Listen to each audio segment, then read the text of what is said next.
суроо белгисинин ордуна кайсы сан туура келет? Бул жерде бир саноого берилген. Анда 1,5 жана 1,7 сандарынын аралыгы алынган. Бул жерде карап көрө турган болсок, көк түстүү бирдик кесиндилер берилген. Ал жерде сандардагы жазылып тургандай эле, бул бирдик кесиндилердин аралыгы 1 ондук үлүшкө барабар. Бул жерде жазып көрсөтөлү, 1 ондук үлүшкө барабар. Көрүп турганыбыздай, эгерде аны жөнөкөй бөлчөк түрүндө жазып көрсөтө турган болсок, 10/1 барабар. Же ондук бөлчөк түрүндө көрсөтө турган болсок, 0,1 барабар. А бирок бул көк түстөгү бирдик кесиндилердин аралыгы дагы бир канча бирдик кесиндиге бөлүнгөн. Аны эсептеп алабыз.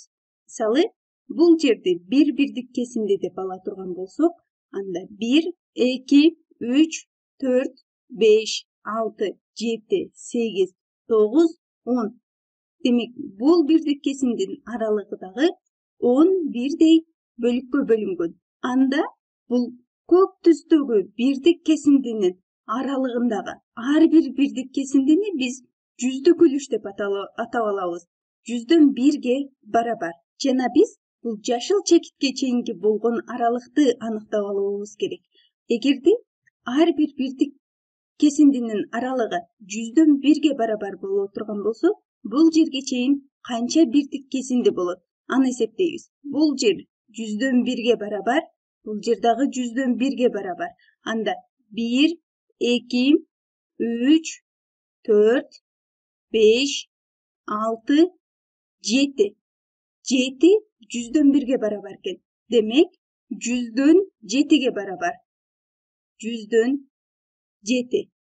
Эгерде аны ондук бөлчөк түрүндө көрсөтсө, 0,100/7 барабар.